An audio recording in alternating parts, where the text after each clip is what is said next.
জয় নিতাই।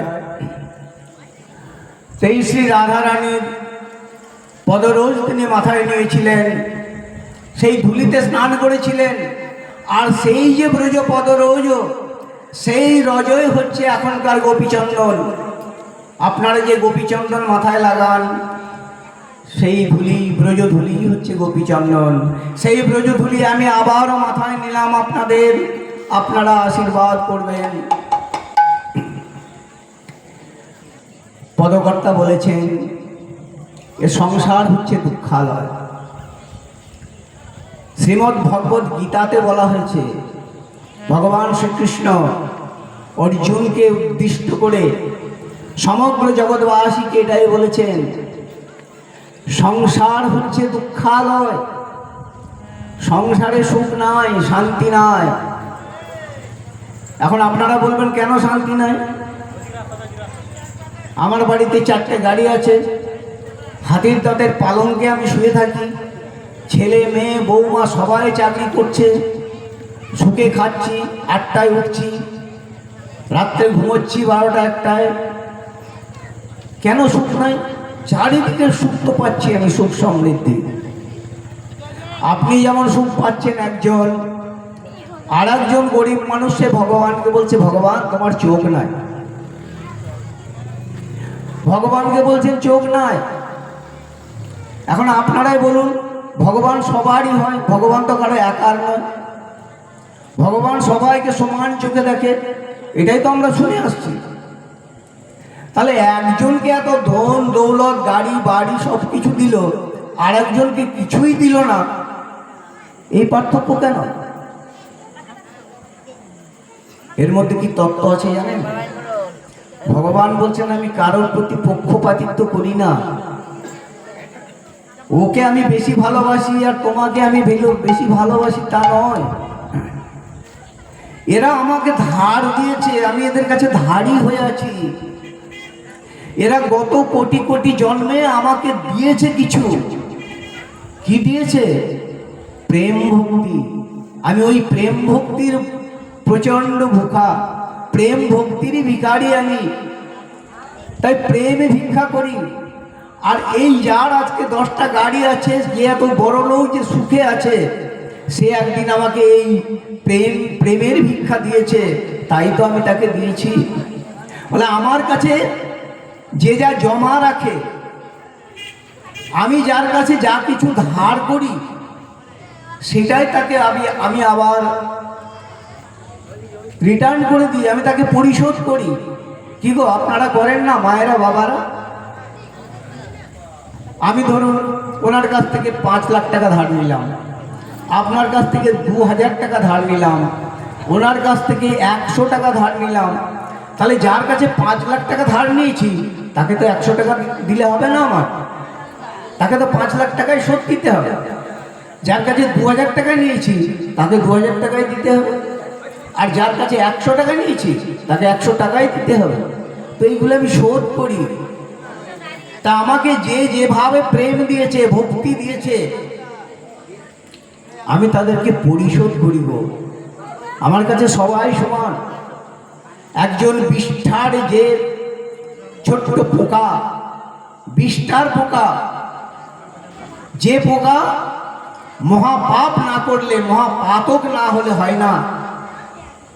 মহাপাতক কি? মহাপাপ কি? বৈষ্ণব অপরাধ। বৈষ্ণব সেবা দিলেন না, বৈষ্ণবের কাছে অপরাধ হলো। ভাগবত অপরাধ, ভাগবতের প্রতি কটূক্ত করলেন। ভাগবত মানে আমি এই গ্রন্থটা না, ভাগবত বলতে গ্রন্থ নয়, ভাগবত। আচ্ছা আমি সবার আগে আপনাদের একটা কথা বলে দিই, শ্রীমদ্ ভগবত গীতা আর শ্রীমদ্ ভাগবত দুটো কি এক জিনিস? এইটা পরিষ্কার হওয়া দরকার আছে। আমি অনেককে, অনেক বৈষ্ণবকেও, অনেক সাধু মানুষকেও বলতে শুনেছি শ্রীমদ্ ভাগবত গীতা। না গো, শ্রীমদ্ ভাগবত গীতা নয়, শ্রীমদ্ ভগবত গীতা। আর ভগবত আর ভাগবত এই দুটি জিনিস। ভগবত মানে ভগবান স্বয়ং বলছেন, ভগবানের মুখের থেকে নিঃসৃত বাণী। যেটা কুরুক্ষেত্র প্রাঙ্গণে যুদ্ধের প্রারম্ভে ভগবান শ্রীকৃষ্ণ অর্জুনকে বলেছিলেন। অর্জুন যখন তার ভাইদের সঙ্গে, তার আত্মীয়দের সঙ্গে যুদ্ধ করতে চাইলেন না, তখন তাকে গীতার জ্ঞান দেওয়া হলো। আর এই শ্রী গীতা হচ্ছে জ্ঞান। কোন জ্ঞান? প্রকৃত জ্ঞান, অন্তরের জ্ঞান। আপনাদের প্রত্যেকের মধ্যেই জ্ঞান আছে। এই জ্ঞানকে আপনাদের জাগরিত করতে হবে। ওই জ্ঞান ভাগবতে আছে, ওই জ্ঞান গ্রন্থে আছে, ওই জ্ঞান পুরাণে আছে, ওই জ্ঞান সাধু গুরুদের মধ্যে আছে। তাতে কি লাভ? আইনস্টাইন কত বড় বিজ্ঞানী ছিলেন, তার গ্রন্থেই জ্ঞান আছে। কত বড় বড় বিজ্ঞানীরা আছেন, তাদের মধ্যে জ্ঞান আছে। তাতে কি হলো?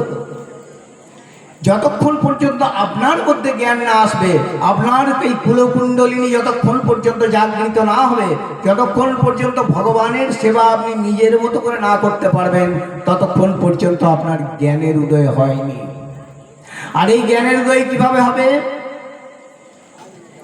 এই সাধু সঙ্গে আসতে হবে আপনাকে। তাই শাস্ত্রে বলেছেন, সাধু সঙ্গ বড় সঙ্গ, সঙ্গ আমার হলো কই। কি বলেছেন শাস্ত্রে? ভাগ্যোদয়েন বহু জন্ম সমর্জিতেন।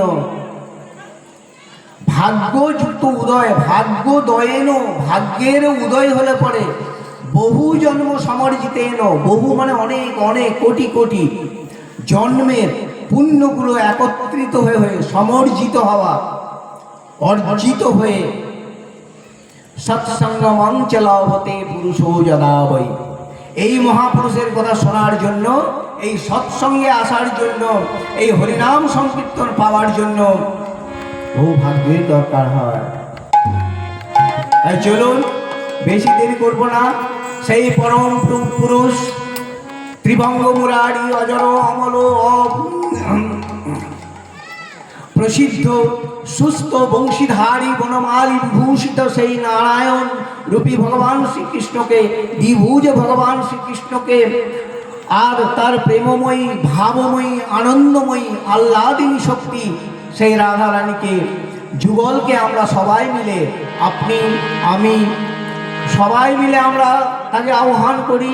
তিনি যেন আমার কণ্ঠের মধ্যে এসে আমার কণ্ঠের মাধ্যমে তাদের লীলা গুণকৃত কথা তিনি নিজেই বলান। আর আপনাদের হৃদ মন্দিরের অচ্ছদ পটলে বসে তিনি শ্রোতা হয়ে যেন নিজেই স্মরণ করেন, নিজেই শ্রবণ করেন।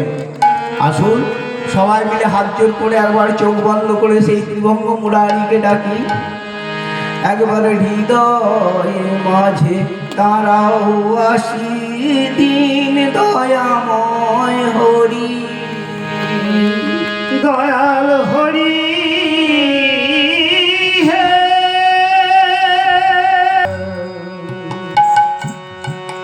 হৃদয় মাঝে দিন দয়াময় দয়াল হরি হে।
একবার দাও হে দেখা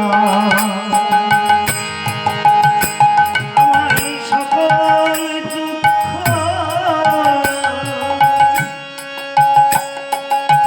সুখের বোঝা আমার সকল দুঃখ দয়াল হরি হে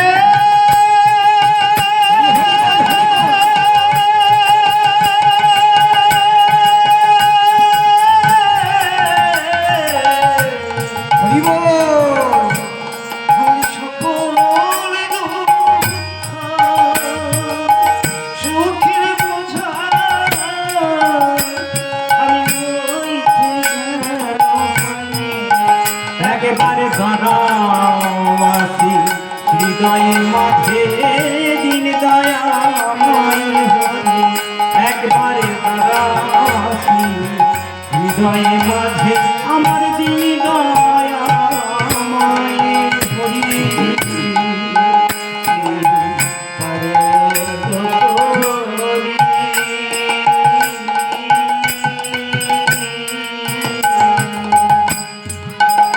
একবারে নিয়ে পারের করি একবারে সোহে কান্দারি তোমার মধু মাখা দয়াল হে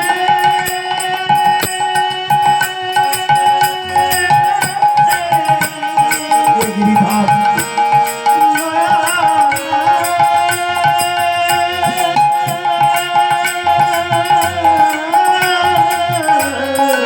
এসো প্রভু এসো।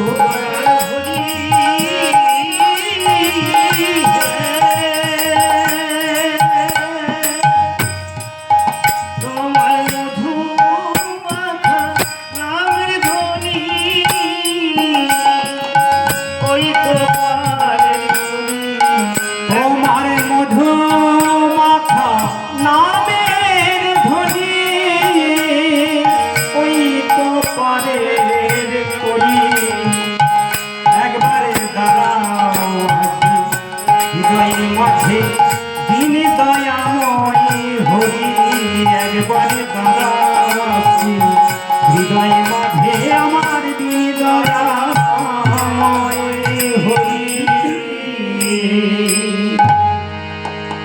তো আমরা ছিলাম শ্রীমদ্ ভগবদ গীতা, যেটা ভগবান শ্রীকৃষ্ণের মুখ নিঃসৃত বাণী।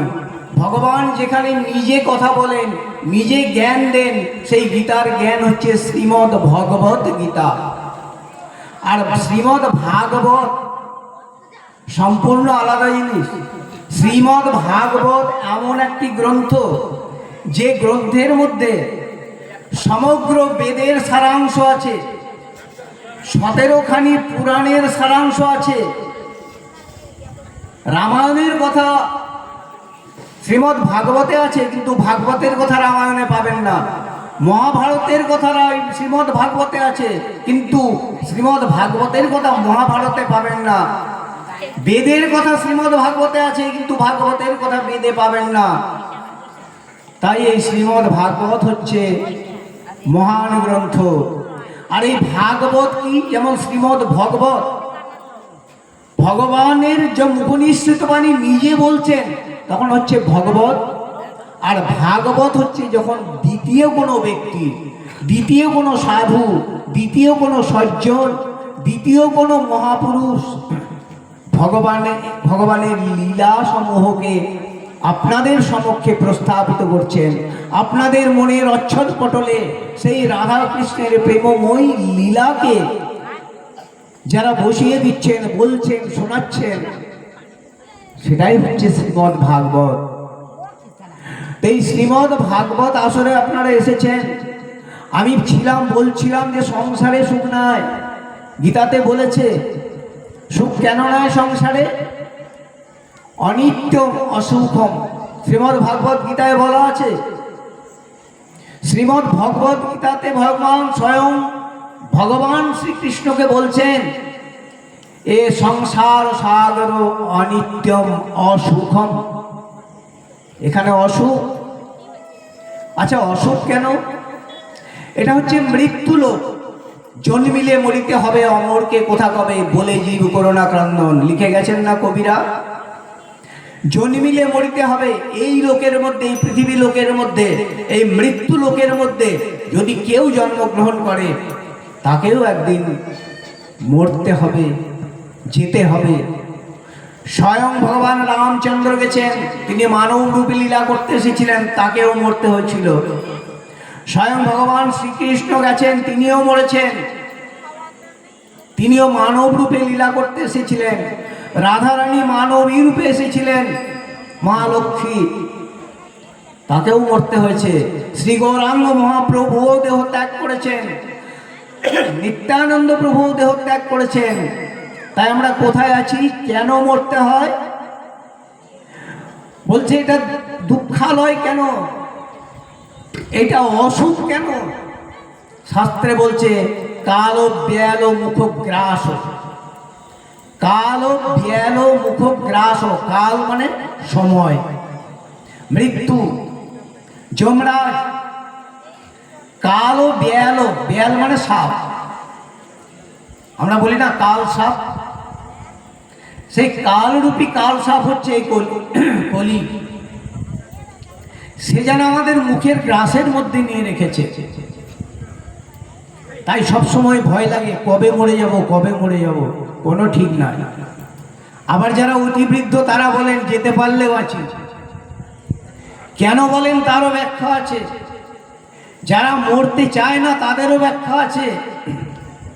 কবিগুরু রবীন্দ্রনাথ বলে গেছেন, মরিতে চাহি না আমি সুন্দর ভুবনে, মানবের মাঝে আমি বাঁচিবারে চাহি। কেন বাঁচতে চায়? আমার সংসার চলে যাবে, আমার ছেলে মেয়েরা কি করবে, আরেকটু ধন জুটিয়ে রেখে দিই, তারা কি খাবে, এই করে করে সমস্ত আমি প্রচুর ধন জমা করলাম, যেমন কৃপণরা করেন। আমি যখন ক্লাস 4-এ পড়ি তখন একটা শ্লোক পড়েছিলাম, আজও মনে আছে। কেন কি তখন পণ্ডিত মাস্টার, আমাদের গ্রামের পণ্ডিত মাস্টার দাসপল স্যার খুব মারতেন, চুলের মুঠি ধরে প্রচণ্ড মেরে শিখিয়েছিলেন, তাই মনে আছে আজ পর্যন্ত। কৃপণেন সমদাতা ভূপি গোপীন বিদ্যতে অনশনশ্চৈব বিদ্যানি চ পরেভ্য প্রযচ্ছতি। নিজে খাবে না কৃপণ, কৃপণতা করে ধন জমা করে রাখবে, আর তার ছেলেপেলেরা কি করবে, আরে বাবার অনেক আছে, কি দরকার কিছু করার, সেগুলো উড়াবে। আগেকার দিনে রাজাদের ছেলেদের যেমন হতো, জমিদারদের যেমন হতো। তাই কথায় বলে রাজার ভান্ডারে বসে খেলেও কুলোই না। আমার এই কথা বলার অর্থ কি? আমি অর্থটাকে নিয়ে এলাম। টাকা পয়সা বেশি বুঝি তো আমরা কলিযুগের লোকেরা, ধন দৌলত বেশি বুঝি, ধর্মটাকে বুঝি না। এই যে গ্রামে এত সুন্দর একটা মন্দির হয়েছে, আমি জিজ্ঞেস করলাম এখানে সন্ধ্যা আরতি হয়? বললো না, সন্ধ্যাবেলায় কোনো আরতি হয় না। কেন গো?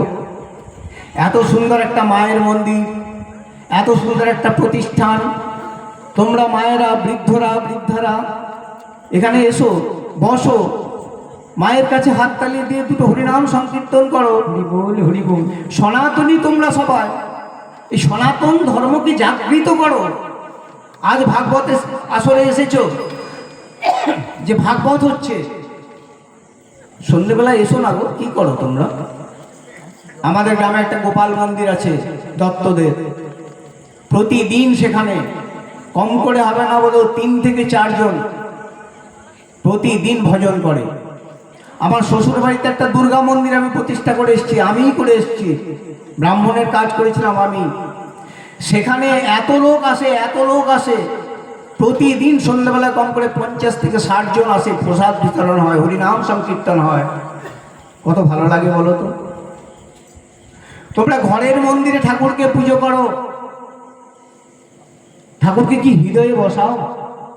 হৃদয়ে কি ডাকো তাকে? দেখেছো কোনদিন হৃদয়ে ডেকে তাকে? আমরা তাকে মন্দিরের উপরে তুলে রেখেছি, হরি বল হরি বল। মন্দিরে তুলে রেখেছি, তাকে নামাতে চায় না। আরে নারিস না। অথচ গৌরাঙ্গ মহাপ্রভু তোমাদের জন্য কত সহজ করে গেছেন। সেই সহজ কে করেছেন? এই যে আপনারা এসেছেন এখানে একটু শান্তি পাওয়ার জন্য, একটু ভক্তি করার জন্য, একটু মুক্তির দিকে পা বাড়ানোর জন্য। সেই মুক্তির পথ কোথায়? ব্যাখ্যা আরো অনেক কিছু করা যায়, কিন্তু আর এত ব্যাখ্যা করবো না, সময় কম, আপনাদেরই ধৈর্যচ্যুতি হবে। তাই যেখানেই শান্তি পাওয়া যাবে কলিযুগে, কলিযুগে শান্তির জায়গা কোনটা, সুখের জায়গা কোনটা, সেখানেই যাব। তিনি হচ্ছেন আমাদের পরম পবিত্র দয়াল প্রভু নিতাই। নিতাই গৌর হরি বল হরি বল। জয় নিতাই ছাড়া কথা হয় না, জয় গৌর দিয়ে কথা শুরু হয় না। জয় নিতাই গৌর হরি বল, জয় গৌর নিতাই হয় না। কেন নিতাই দিয়ে শুরু হয়? কেন নিত্যানন্দ এত দয়াল হলেন? আজ সেই কথা শ্রবণ করাবো আপনাদের। ছোট্ট দুটি লীলা শ্রবণ করাবো। লীলা না বললেই নয়, ভাগবতের আসর হচ্ছে তো সুতরাং লীলা তো করতেই হয়। তাই শ্রী শ্রী নিত্যানন্দ লীলা তো অনেক বড় লীলা, একটা আসরে হয় না, তবু চেষ্টা করব যতটা পারি। আর শ্রী শ্রী বাঁকারের কথা তো আপনারা শুনেছেন সবাই। বীরচন্দ্রপুরে দেখো রে ভাই ঠাকুর বাঁকারায়, কে কে দেখেছেন? হাত তুলুন, হাত তুলুন তারপর। মানে অনেকে দেখেননি। নিতাই গৌর। বাঁকা রায়, কি কথাটা? বাঁকা রায়। বাঁকা মানে কে? বাঁকা মানে শ্রীকৃষ্ণ। ত্রিভঙ্গ মুরারি, 3 অঙ্গে বাঁকা। আর রায় কাকে বলা হয়? রায় কাকে বলা হয়? রাধারানীকে। বীরচন্দ্রের রাধারানী আছেন? যারা দেখেছেন তাদের কাছে আমি একটু জিজ্ঞাসা করতে চাই, বীরচন্দ্রপুর কি বাঁকা আছেন? রায় কি আছেন? রাধারানী আছেন? তাহলে বাঁকা রায় কি করে হলো? সে তত্ত্ব বলবো আপনাদের। একবার ভজ রাধা কৃষ্ণ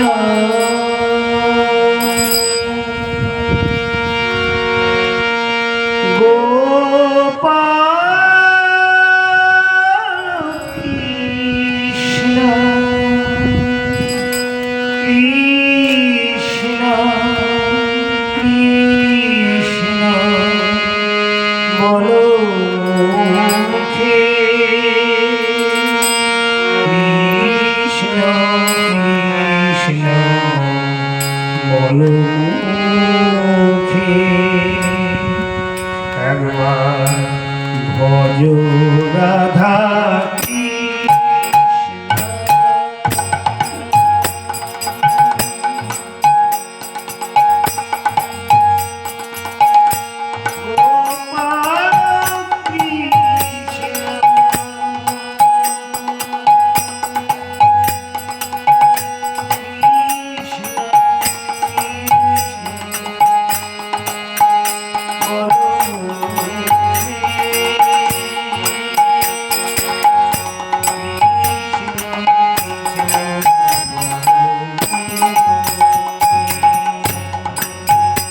একবার ভজ রাধা কৃষ্ণ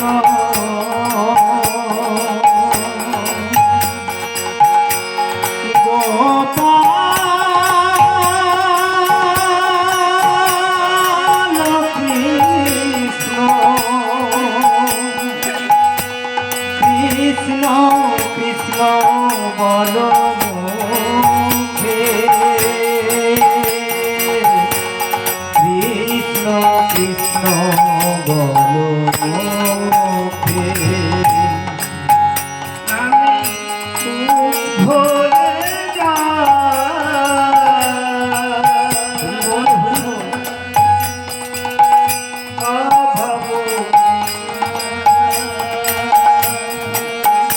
আমি ভরে যাই ভাব মিটাই নামে বুক ভরে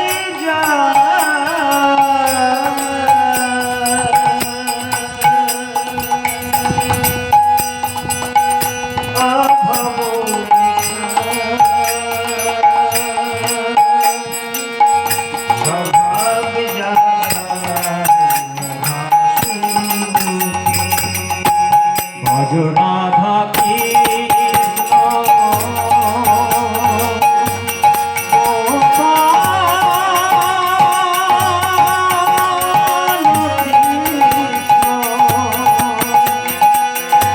কৃষ্ণ কৃষ্ণ বল মুখে কৃষ্ণ কৃষ্ণ বল মুখে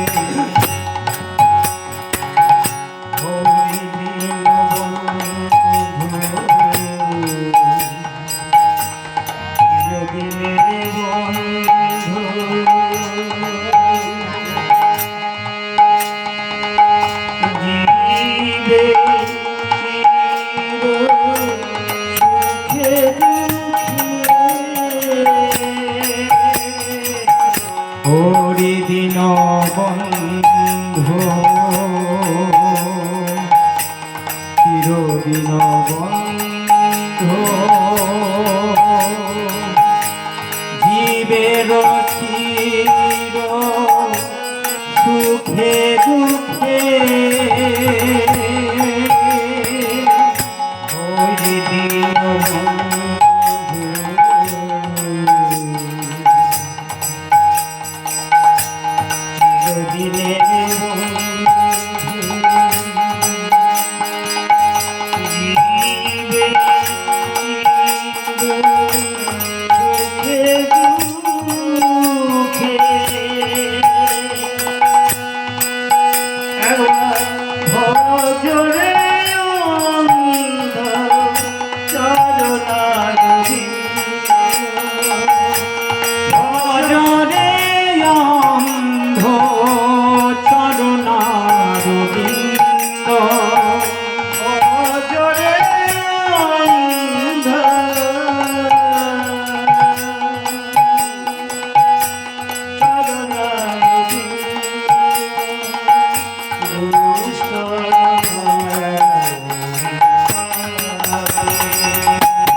রাধা কৃষ্ণ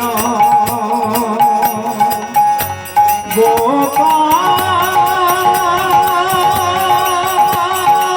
কৃষ্ণ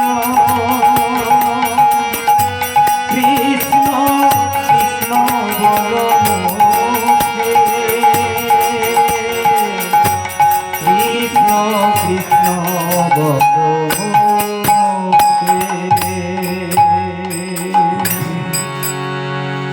प्रेम से अगवान निताय गौर हरि हरि बोल हरि बोल हरि बोल निताय बोल हरि हरि बोल।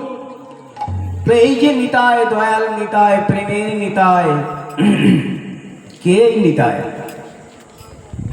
আপনারা সবাই জানেন এই নিতায় কে এই নিতায় হচ্ছে সত্যযুগের শেষ নাগ যিনি সব সময় ক্রোধে ফোসেন যে ক্ষীরোদ সাগরে প্রভু সেজ শয্যায় শায়িত পরম বিষ্ণু নারায়ণ সেজ শয্যায় তিনি শঙ্খ চক্র গদা পদ্মধারী নারায়ণ তিনি শায়িত তাকে যাতে কোনো অশুভ শক্তি আক্রমণ না করতে পারে। এখন আপনারা বলবেন যে নারায়ণ ভগবানকে কে আক্রমণ করতে পারে? নারায়ণেরই কর্ণ হতে কর্ণের মল থেকে উৎপন্ন মধু কৈটব তারাই বিষ্ণুকে আক্রমণ করেছিলেন, তারাই ব্রহ্মাকে আক্রমণ করেছিলেন। তাই শেষ নাগ সবসময় তিনি ফোঁসেন রাগে, রাগান্বিত সবসময়। ত্রেতা যুগে লক্ষণকে দেখুন, ওই শেষ নাগ ত্রেতা যুগের লক্ষণ। লক্ষণের কথায় কথায় রাগ। রামের বিরুদ্ধে যদি কেউ কিছু বলেছে সঙ্গে সঙ্গে গান্ডীব থেকে তীর নিয়ে ধনুকে টঙ্কার দিতেন, এত রাগী। দাপর যুগে বলরামকে দেখুন, হলধর হাল নিয়ে থাকতেন, রেগে বলতেন কানা কৃষ্ণকে কানা বলতেন, বলরাম কৃষ্ণকে কানা বলতেন। বলতে কানা তুই চিন্তা করিস না, আমি এক্ষুনি এই আমার হাল দিয়ে পুরো হস্তিনাপুরকে পুরো বংশকে যমুনার জলে নিমজ্জিত করব। এত রাগী ছিলেন। কলিযুগে কি এমন হলো, নিতাই দয়াল হয়ে গেলেন। তিনিই তো শেষনাগ সত্য যুগে রাগী, তিনিই তো ত্রেতা যুগে লক্ষণ প্রচন্ড রাগী, আবার তিনি হচ্ছেন দ্বাপর যুগে হলধর বলরাম, তিনিও প্রচন্ড রাগী। তাহলে কলিযুগে তিনি নিত্যানন্দ, তার মধ্যে এত দয়া কোথার থেকে এলো? দয়াল প্রভু হয়ে গেলেন, প্রেম বিলাতে এলেন। প্রেম তো তিনি নিয়ে আসেন, প্রেম নিয়ে এসেছেন গৌরাঙ্গ মহাপ্রভু, বিতরণ করেছেন নিত্যানন্দ। আমরা একটা কথা বলি না, পীরের থেকে খাদিম জিন্দা। তো ভগবানের থেকে ভগবানের যে পার্শ্বদ, তিনিই হচ্ছেন সর্বশ্রেষ্ঠ। এবং নিত্যানন্দ আচণ্ডালে নাম বিলিয়েছেন প্রত্যেকটি জীবের ঘরে ঘরে ঘরে ঘরে গিয়া, হরি বল হরি বল। তাহলে তিনি এত দয়াল কি করে হলেন? দয়া কোথার থেকে এলো তার মধ্যে? এখানে তত্ত্ব হচ্ছে, তাপর যুগে শ্রীমতী রাধারানী যেমন ভগবান শ্রীকৃষ্ণকে তার মন প্রাণ সব কিছু দিয়ে ভালোবাসতেন, গভীরভাবে ভালোবাসতেন। গোপীরা তাদের সর্বসুখ নিমজ্জিত করে কৃষ্ণচরণে অর্পণ করে ভগবান শ্রীকৃষ্ণকে ভালোবাসতেন। তদ্রূপ রাধারানীর এক বোন ছিল, জানেন কি নাম রাধারানীর বোনের? অনঙ্গ মঞ্জুরি। তিনিও ভগবান শ্রীকৃষ্ণকে ততটাই ভালোবাসতেন যতটা রাধারানী ভালোবাসতেন। কিন্তু যেহেতু রাধারানী বড় দিদি, তাই কিছু বলতে পারতেন না। একদিন ভগবান বুঝলেন যে অনঙ্গ মঞ্জুরি আমাকে প্রচন্ড ভালোবাসেন, তাই তিনি বললেন অনঙ্গ মঞ্জুরিকে, হে অনঙ্গে, হে অনঙ্গ মঞ্জুরি, আগামী কলিযুগে আমি যখন গৌরাঙ্গ মহাপ্রভু হয়ে যাব, তখন আমারই অংশ শেষনাগ, আমারই অংশ লক্ষণ, আমারই অংশ বলরাম নিত্যানন্দ হয়ে যাবে। তুমি নিত্যানন্দের মধ্যে সমাহিত হবে। তোমার করুণা, তোমার দয়া, তোমার প্রেম, তোমার এই যে আকুতি অনাথ আতুরের জন্য তুমি ঘরে ঘরে বিলি করবে আমার এই মহামন্ত্র নাম হরি বল হরি বল। আর তোমার ভিতরে থাকবে অনঙ্গ মঞ্জুরির প্রেম। এই প্রেম তুমি কলিযুগের মানুষকে দান করবেন। তাই তিনি কলিযুগের মানুষকে দান করতে এসেছিলেন। তো আসুন আমরা নিতাইয়ের সেই পরম দয়াল পরম প্রভু নিত্যানন্দের চরণ দুখানি একবার বর্ণনা করি, বন্দনা করি। আমার সঙ্গে একটু গাইবেন ভালো করে। নিতাই পদ কমল কোটি চন্দ্র সুশীতল, নিতাই পদ কমল গৌর পদ সুশীতল, যে ছায়াতে জগত জুড়াই গো, যে ছায়াতে জগত জুড়াই গো, যে ছায়াতে জগত জুড়াই। হ্যাঁ নিতাই ভাই রাধা কৃষ্ণ পাইতে নাই, হেন নিতাই বিনে ভাই রাধা কৃষ্ণ পাইতে নাই। দৃঢ় করি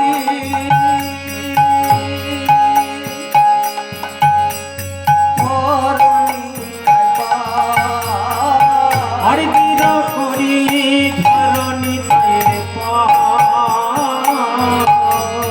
ধরণী তাই ধরণী তাই ধরণী তাই ধরণী তাই, ধরণী তাই ধরণী তাই ভজনী তাই ভজনী তাই। ভাই এতদিন যারা ধরণী ভাই ধরণী তাই ধরণী তাই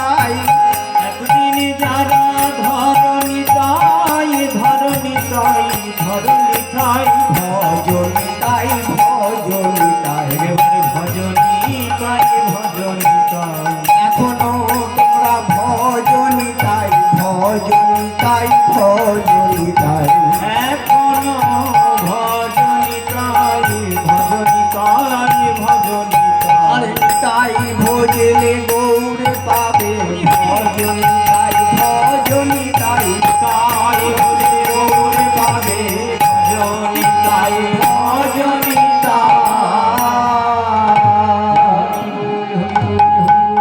কি বলছে? নিতাই পদ কমল। নিতাইয়ের পা দুখানি কমলের সঙ্গে তুলনা করেছে। কেন? কমল মানে পদ্ম ফুল।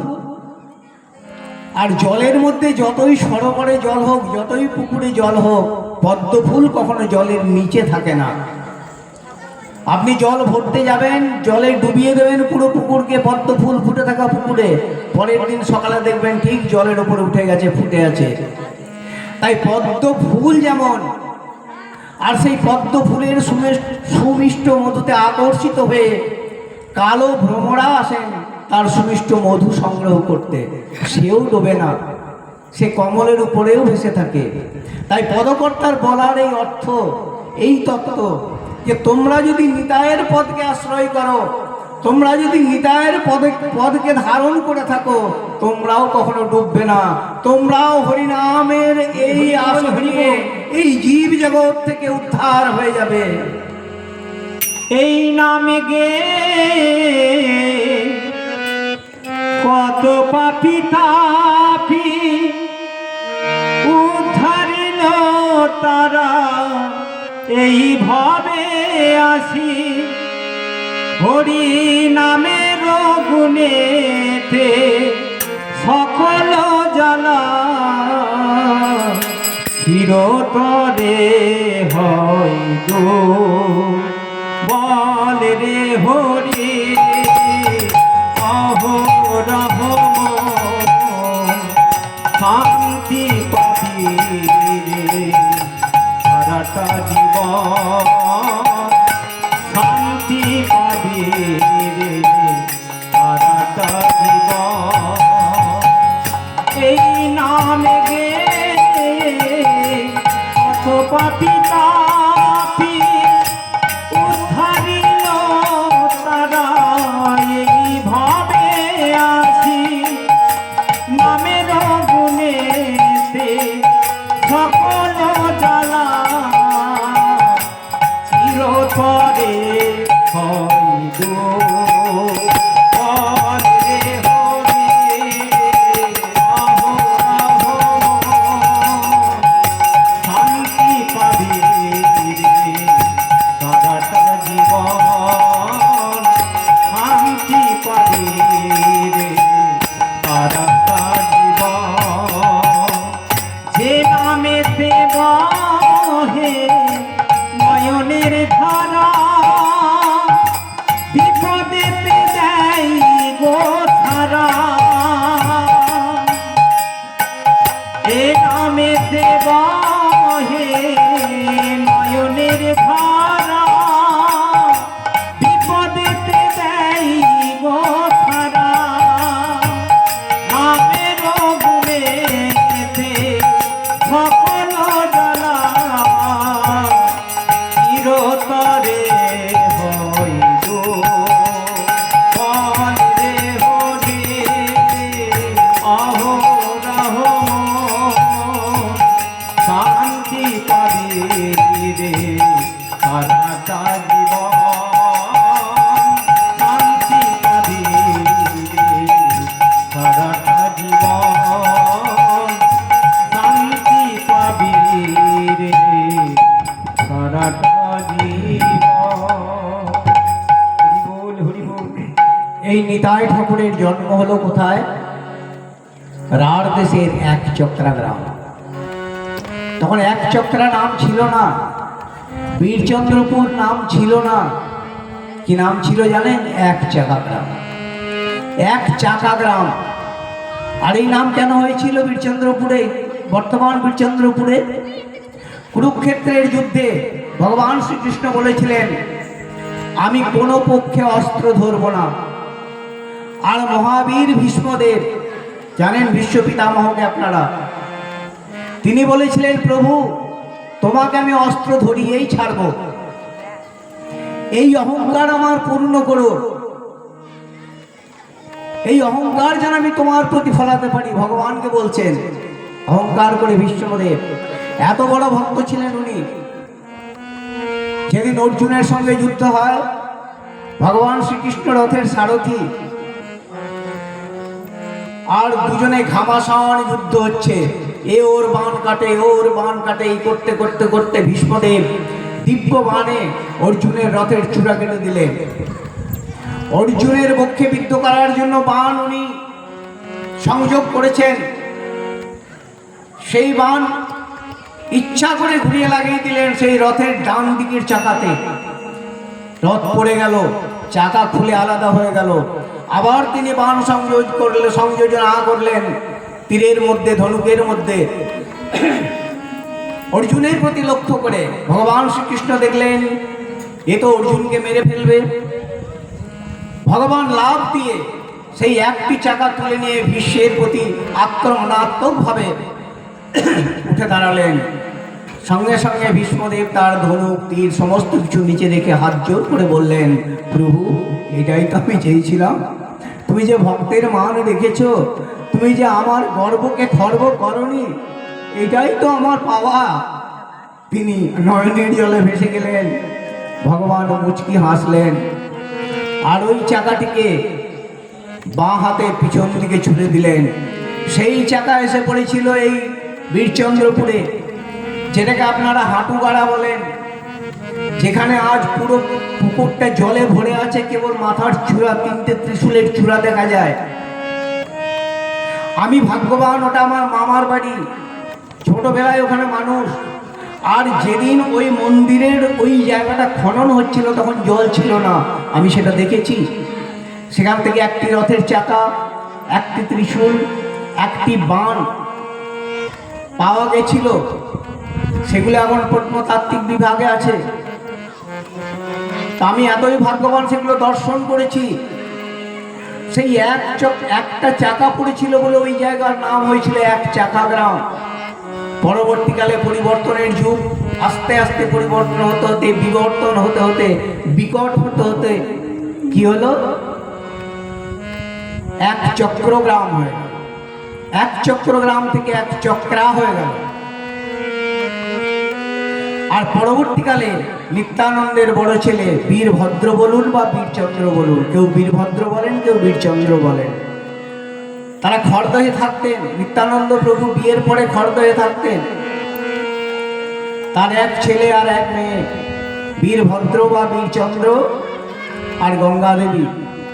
বর্তমান যে গোস্বামীরা ওখানে আছেন এক চক্র গ্রামে, তারা হচ্ছেন গঙ্গার বংশধর, গঙ্গা দেবীর বংশধর। আর নিত্যানন্দের যারা বংশধর তারা এখনো খড়দহে আছে। সেই হলো এক চক্র গ্রাম। পরবর্তীকালে ওই বীরভদ্র বা বীরচন্দ্র ওখানে একটি গ্রাম বসিয়েছিলেন, তাই ওই জায়গার নাম বীরচন্দ্রপুর গ্রাম। তাই কবি বলেছেন ওই রাঢ় অঞ্চলে নিত্যানন্দ প্রভুর জন্ম হলো। কোথায়?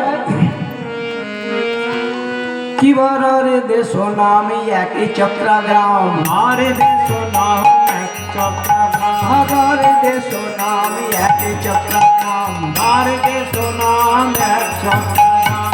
হারায় পণ্ডিত ঘর, আয় পণ্ডিত ঘর, শুভ মাঘ মাসে শুক্ল ত্রয়োদশী, মাঘ মাসে শুক্ল ত্রয়োদশী, জনমিলা হল ধর, জনমিলা হল ধর। বলরামের জন্ম হলো, বলরামের জন্ম হলো, হারায় পণ্ডিতের ঘরে, বলরামের জন্ম হলো। হারায় পণ্ডিতের ঘরে, বলরামের জন্ম হলো। হারায় পণ্ডিত অতি সুবোধ, হারায় পণ্ডিত অতি আনন্দিত, হারায় পণ্ডিত অতি আনন্দিত। পুত্র মহোৎসব করে, মহোৎসব করে, ধরণী মণ্ডল করে টলমল, ধরণী মণ্ডল করে টলমল, ধরণী মণ্ডল করে টলমল, ধরণী মণ্ডল করে নাহি তো ধরে, আনন্দ নাহি ধরে, বৈষ্ণবের মন হইল পরশন, আনন্দ সাগরে ভাসে, আনন্দ সাগরে ভাসে, এদিন পামর হইবে উদ্ধার, সেদিন পামর হইবে উদ্ধার, কহে নিজ চন্ডিদাসে, কহে দিল চণ্ডীদাসে, কহে দুঃখী কৃষ্ণ দাসে, কহে দুঃখী কৃষ্ণ দাসে, পতিতের আর চিন্তা নাই, চিন্তা নাই, পতিতের আর চিন্তা নাই, চিন্তা নাই, এই সকল পাপী উদ্ধার হবে, পতিতের আর চিন্তা নাই, সকল পাপী উদ্ধার হবে, আর চিন্তা নাই, এই নিত্যানন্দের পদ ধরে সকল পাপী উদ্ধার হবে, নিত্যানন্দের পদ ধরে সকল পাপী উদ্ধার হবে, নিত্যানন্দের পদ ধরে সকল পাপী উদ্ধার হবে, পদ ধরে সকল পাপী উদ্ধার হবে, নিত্যানন্দের ফুল ধরে সকল পাপী উদ্ধার হবে। ওই পতিতের আর চিন্তা নাই। তাই এ হেন দয়াল নিতাই, একবার প্রেম সে বলুন দয়াল নিতাই কি জয়। এই নিত্যানন্দ এক চক্রাদান জন্ম হলো হারাই পণ্ডিতের ঘরে। বাল্য নাম কুবের, ধন ছিল না কিন্তু প্রেম ছিল। কুবেরের যেমন ধনের দেবতা, নিত্যানন্দ ছিলেন প্রেমের দেবতা। প্রেমে পরিপূর্ণ তার অন্তর। সেই নিত্যানন্দ বাল্যকালে তারা 7 ভাই ছিলেন। তো 7 ভাই মিলে এবং বন্ধু বান্ধবরা মিলে ওই যে আপনারা হাঁটুগাড়া দেখেছেন, হাঁটুগাড়া নাম কেন হলো সেটাও আজকে আমরা আলোচনা করব। তো ওখানে খেলা করতো, ওখানে আম বাগান ছিল, বাগান খেলতেন ওখানে সবাই। আর প্রতিদিন, তখন তো জঙ্গল ছিল, তখন তো এত খোলামেলা ছিল না, তাই সেখানে প্রতিদিন একটা কালো বালক খেলতে আসতো ওদের সঙ্গে। কে তার মা, কে তার বাবা, কেউ জানতো না। একদিন নিত্যানন্দ আভাস পেলেন, এ হচ্ছেন আমার সেই দাপড়ের ভাই কানাই। তাই তিনি কি বললেন, তিনি বললেন না কানাই বলে তাকে পরিচয় নিলেন না বা দিলেন না। তিনি বললেন, শোনো, তুমি আমার সঙ্গে যাবে, চুপচাপ থাকবে, আমি যা বলবো তুমি হ্যাঁ হ্যাঁ করতে যাবে। এবার নিত্যানন্দ তাকে নিয়ে, কুবের তাকে নিয়ে মা পদ্মাবতীর কাছে গেলেন। পদ্মাবতী বললেন, মা মা, এই দেখো একটা কালো বালক প্রতিদিন যেন আমাদের কাছে সবাই সব সময় খেলতে আসে, এর মাও নাই বাবাও নাই, জঙ্গলের মধ্যে হয়তো কোনো জানোয়ারকে মেরে ফেলবে, নাহলে কেউ এর ক্ষতি করবে। তো তুমি তোমার সন্তান বানিয়ে নাও না মা, আমার একটা ভাই হবে, আমি খেলা করব। পদ্মাবতী হেসে তাকে ভাই বললেন। অনেকে বলেন নিত্যানন্দরা 7 ভাই, আবার এই বাঁকাকে নিয়ে বা বঙ্কিম দেবকে নিয়ে সবাই বলেন তারা 8 ভাই। যাই হোক, অনেকে বলেন পদ্মাবতীর 8ম গর্ভের সন্তান হচ্ছে বাঁকা, কিন্তু গর্ভ সন্তান নয় বাঁকা, উনি অজন্মা পাতানো। পালিতা মা হচ্ছে পদ্মাবতী, পদ্মাবতী নাম দিলেন বঙ্কিম, ভালো নাম। এখনো দেখবেন বীরচন্দ্রপুরে অনেকে বঙ্কিম ঠাকুর বলে থাকেন। আর ডাক নাম দিলেন বাঁকা। বলরাম যেমন ওনাকে বাঁকা বলতেন দাপর যুগে, কলি যুগেও তিনি বললেন বাঁকা। তাহলে রায় কোথা থেকে এলো? তারপর নিত্যানন্দ বিভিন্ন জায়গা ঘুরে ঘুরে ঘুরে ঘুরে যখন গৌরাঙ্গ মহাপ্রভুর সঙ্গে মিলিত হলো, নিত্যানন্দের যখন বয়স হলো, তখন নিত্যানন্দ কি করলেন, দেহ রাখার আগে অনঙ্গ মঞ্জুরি সহ তার দুই স্ত্রী বসুধা জাহ্নবা, বসুধা জাহ্নবাকে সাক্ষী রাখলেন খড়দহের মাটিতে অনঙ্গ মঞ্জুরি, রাধা সম অনঙ্গ মঞ্জুরি। শুধু অনঙ্গ মঞ্জুরি বললে ভুল হবে, এখানে অনঙ্গ মঞ্জুরি হচ্ছে রাধা সম অনঙ্গ মঞ্জুরি।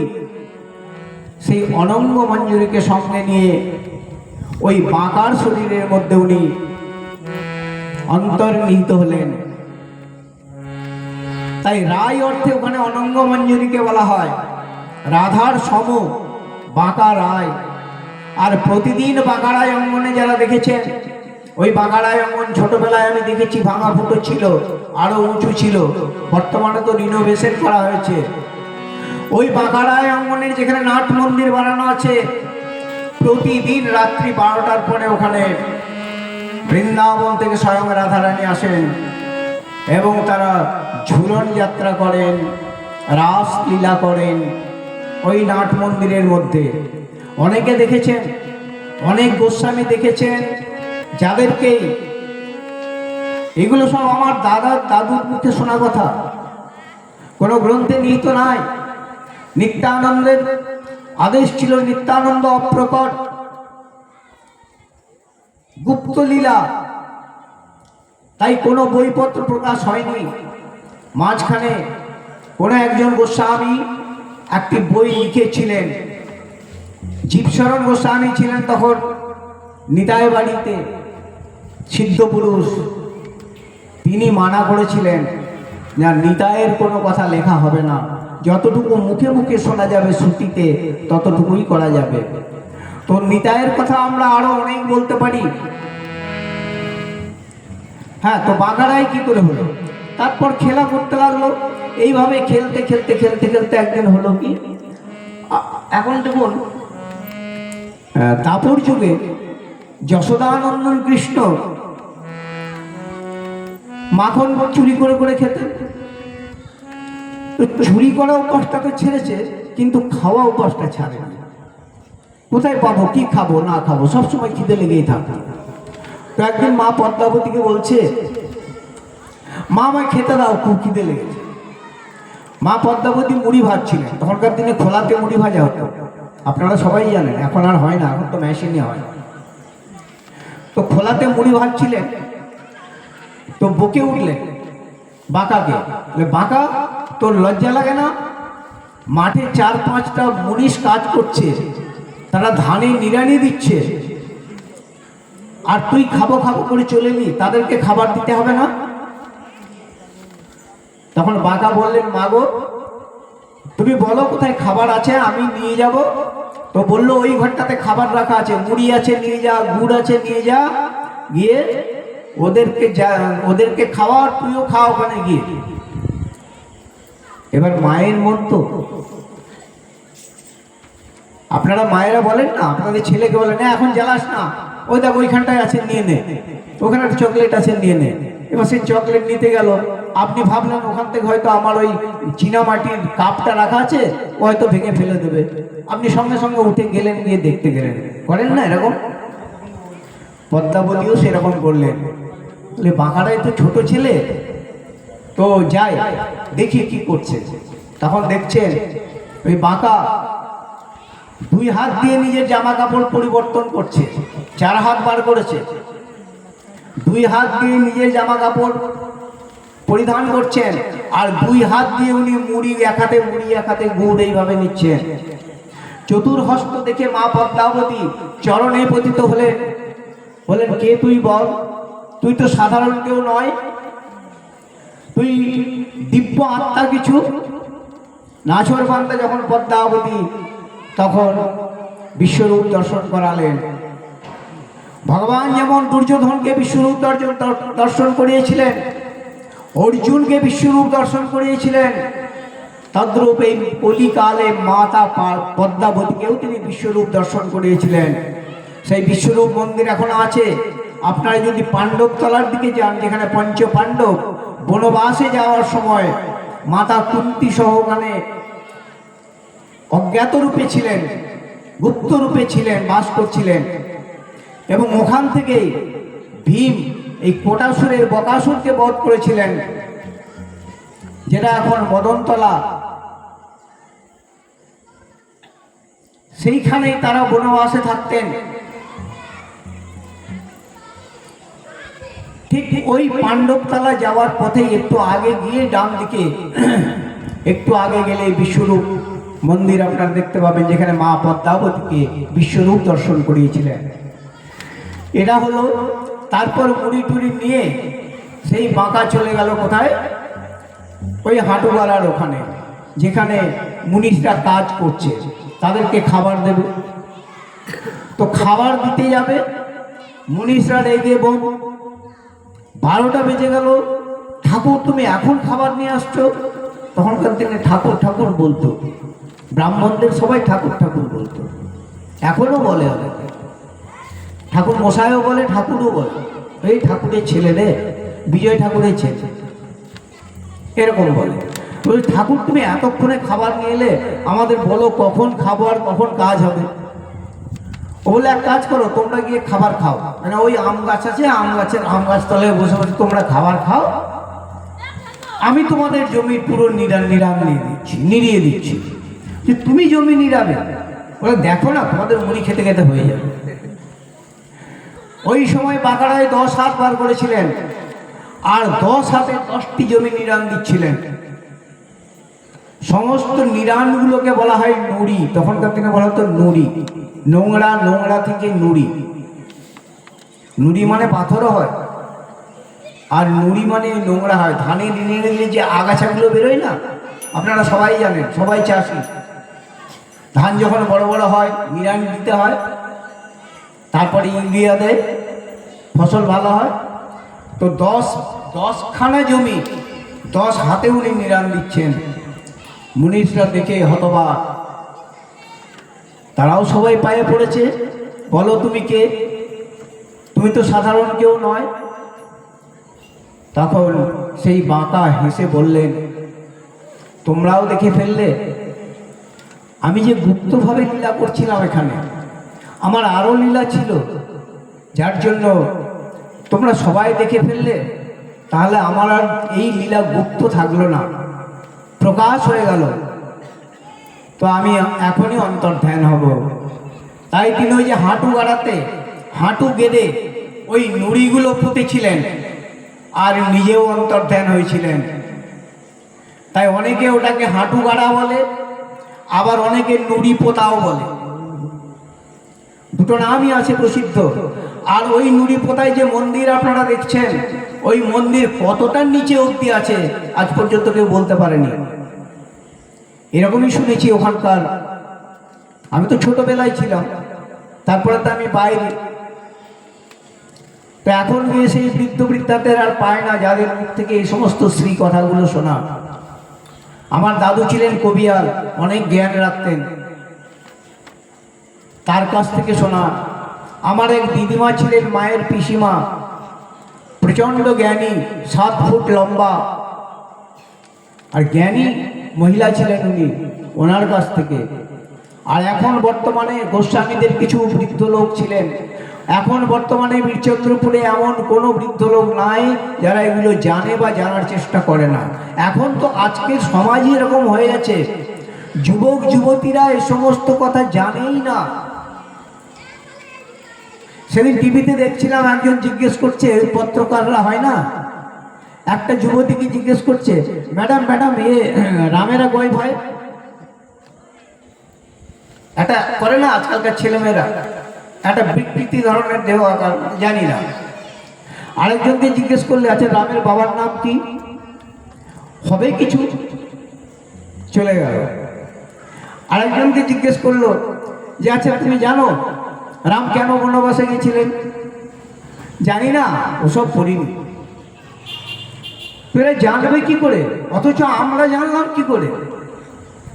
কেন কি আমাদের মায়েরা, দাদু, ঠাকুমারা কোলের কাছে নিয়ে এইসবই গল্প শোনাতেন।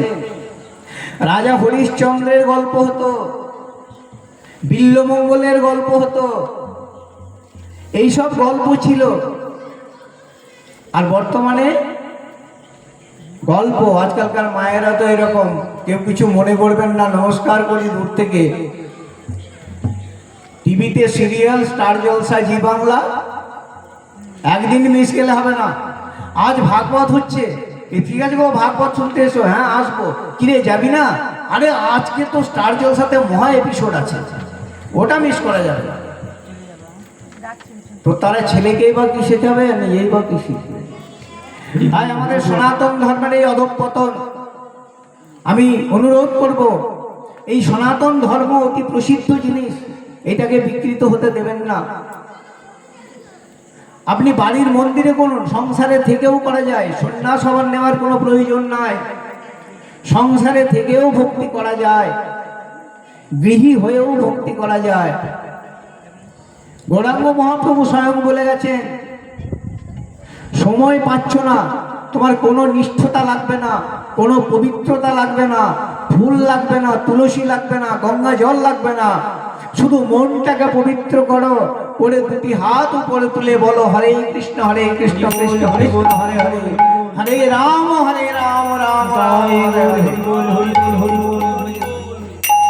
এবার আপনাদের মতো একজন বলছে, ঠাকুর তাহলে কখন হরিনাম করব? সকালে বাচ্চাদের খাওয়ানো, একটু বেলা হলে স্বামীদের অফিস পাঠানো, দেওরদের অফিস পাঠানো, তারপরে রান্না বান্না, তারপরে দুপুরবেলা একটু না গড়ালে পারি না, বিকেলে উঠে আবার সন্ধ্যে জ্বালা, ঝাঁট দেওয়া, ধান তোলা, আমার যে সময় নাই হরিকে ডাকা। অনেকে বলে থাকেন, অনেক মায়েরা দেখবেন, একবার যে দুদণ্ড হরিকে ডাকবো তারও সময় নাই আমার কাছে, মরতে সময় নাই আমার কাছে, এরকম বলেন তো। তাই গৌরাঙ্গ মহাপ্রভু বিধান দিলেন, হাতে করো গৃহ কাজ, মুখে বলো হরি, অনায়াসে তোরে যাবে ভব হরি। হরি বল হরি বল। হরি বলে ডাকলে তারে, হরি কি আর থাকতে পারে? সে যে প্রতিদি পাবন দিন বন্ধু, ওই করুণা সিন্ধুর নামটি ধরে, হরি বলে ডাকলে তারে, হরি কি আর থাকতে পারে? হরি বলে ডাকলে তারে, হরি কি আর থাকতে পারে? প্রহ্লাদ ডাকে হরি বলে দেখো, হরি আছে ধরা তলে। প্রহ্লাদ ডাকে হরি বলে, হরি আছে ধরা তলে। সে এমন করুণা দয়া,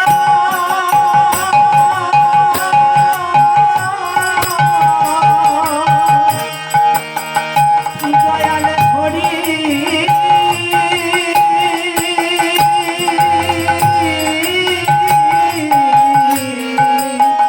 দয়াল হরি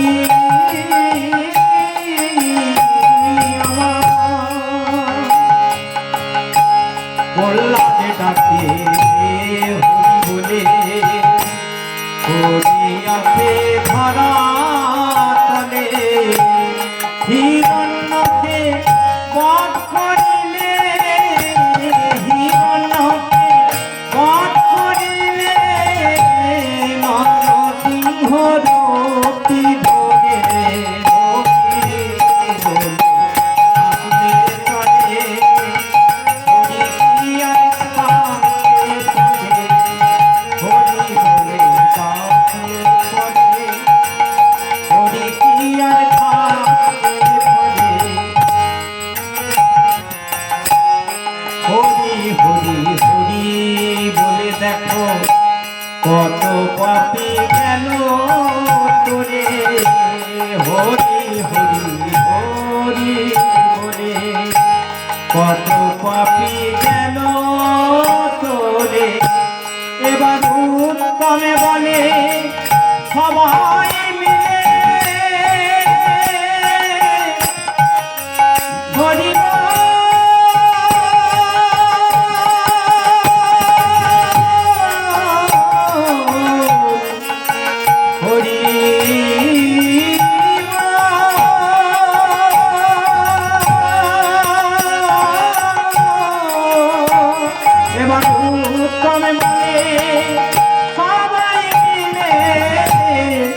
তাই তোমরাও যদি ডাকার মতো ডাকো, এই হৃদয়ের অচ্ছদ পটলে যদি তাকে বসাতে পারো, নয়নের জলে যদি ভেসে যেতে পারো, হরি থাকতে পারে না গো। হরি নেমে আসে, হরির নামেই হরি নামে। হরির নাম করে দেখুন, হরি নামবে। হরি বলছে আমার আমার জন্য যদি কোনো ভক্ত 1 পা বাড়ায়, আমি 3 পা বাড়াবো। একবার বাড়িয়ে তো দেখো মা, আমরা তো বাড়াতে পারি না। ওই যে বললাম, আমরা তাকে আকাশের মধ্যে রেখে দিয়েছি, আমরা তাকে মন্দিরের উপরে তুলে রেখে দিয়েছি, আমরা হৃদয়ে বসাতে পারিনি। একবার আকুতি করে এই হৃদয়ের, দেখুন এই কলিযুগে কবি বিদ্যাপতি, কলিযুগে কবি বিদ্যাপতি কত সুন্দর কথা বলেছেন। সখী কেবা শুনাইল রা শ্যাম নাম, কানেরও ভিতর দিয়া মরমে পশিল গো, আকুল করিল মন প্রাণ। এই রাধা নামে, কৃষ্ণ নামে তোমাদের মন প্রাণ কি আকুল হয়েছে? তাই গৌর হরি বল। পেরেছো তার নামে 1 ফোঁটা চোখের জল ফেলতে? পেরেছো তার সুখের জন্য 1 ফোঁটা চোখের জল ফেলতে? ভেসেছো কখনো নয়নের জলে? পাবে কি করে? হরিকে ভোলাতে গেলে দেখো, একটা চাবি দিয়ে তালা বন্ধ করা যায়, খোলা যায়। তোমার মনোরূপ তালাকে, অর্থাৎ মনের গতিকে পরিবর্তন করো। মনের গতি যদি ভগবতমুখী হয়, মনের গতি যদি ভাগবতের প্রতি হয়, মনের গতি যদি কীর্তন আসরের প্রতি হয়, মনের গতি যদি সাধু সঙ্গের প্রতি হয়, তাহলে তোমার উদ্ধার হয়ে যাবে। আর মনের গতি যদি আজকের সম্পদের প্রতি হয়, আজ তোমার কাছে লাখ লাখ টাকা, 10টা গাড়ি, 50টা বাড়ি, সব কিছু আছে, যেদিন চলে যাবে, কালের নিয়মে তোমাকে যেতেই হবে, আমাকে যেতেই হবে। তাহলে সেদিন যখন চলে যাব আমরা, কি করবে? শ্মশান ঘাটে নিয়ে গিয়ে কাঠের চিতায় পুড়িয়ে দেবে। তাই তো বাউলরা বলেছেন, যাবি যেদিন শ্মশান ঘাটে বাঁশের দোলায় চড়ে, সঙ্গে দেবে 1 মুঠো তিল, গোটা কয়েক করি। কি নিয়ে যাবেন সঙ্গে? 1 মুঠো তিল দেবে। কেন জানেন? আপনার শরীরকে জ্বালানোর পরে ওই ঝিলের মধ্যে ছিটিয়ে দেবে, যাতে ওই তিলের আবরণ থেকে আপনি উঠে আসতে না পারেন। আর সঙ্গে দেবে কি? কাঁচা মাটির হাঁড়ি, 2 চোখে তুলসীর পাতা, কাঁচা মাটির হাঁড়ি। একটা মাটির হাঁড়ি দেবে, সেই মাটির হাঁড়িতে জল দেবে, 1 জল ভরে নিয়ে যাবে। আর যখন আপনার চিতা শান্ত হয়ে যাবে, আপনার প্রজ্বলিত চিতা যখন বন্ধ হয়ে যাবে, শরীর যখন পুড়ে ছাই হয়ে যাবে, তখন ওই যে মাটির ভাঁড়টাকে পিছন ফিরে লৌহ দণ্ড দিয়ে ভেঙে দিয়ে জল ছিটিয়ে দেবে। পিছন ফিরে তাকিয়েও দেখবে না, বলবে অমঙ্গল হবে। তাই কি আছে? কিচ্ছু নাই। এ সমস্ত অসুখ, অনিত্য। যা কিছু পেয়েছেন অনিত্য। ভগবান বলছেন, আমি তাকে সব কিছু দিয়েছি, তোমাকে সব কিছু দিচ্ছি, তুমি আমাকে কিছু দাও।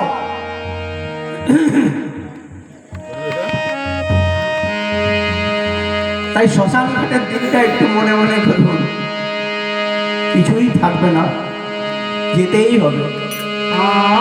আমি চিরদিন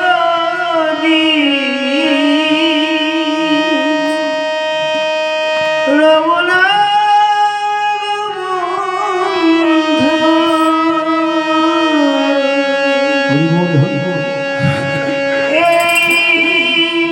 মাটির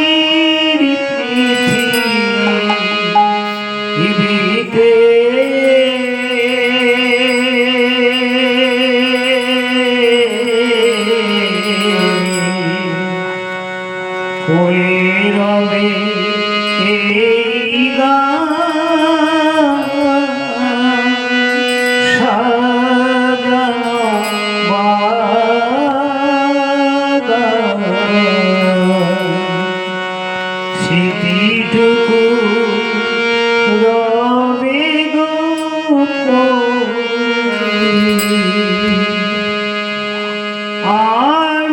চিরদিন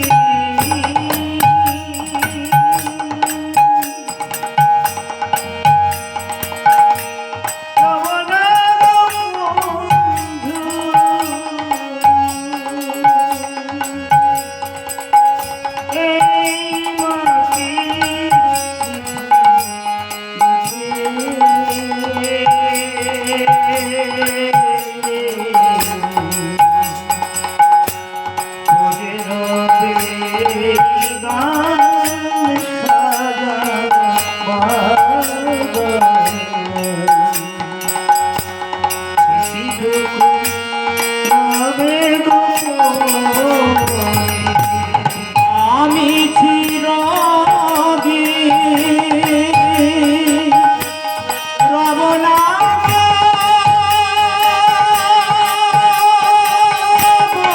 বন্ধু, এই মাটির পৃথিবীতে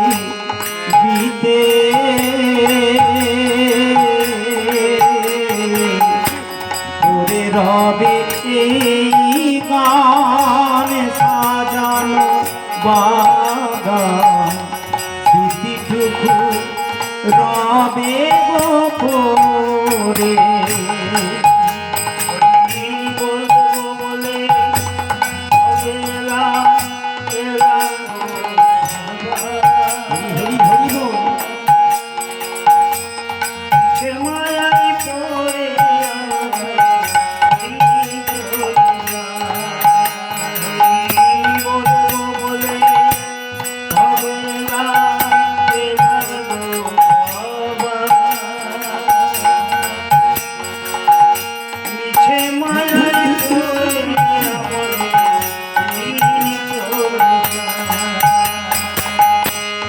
আমি চিরদিন রব না বন্ধু, এই মাটির পৃথিবীতে পড়ে রবে গান সাজানো বাগান, স্মৃতিগুলো রবে গোপরে। আমি যেদিন যাব চলি এ ভব ছাড়ি,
আমি চিরদিন রব না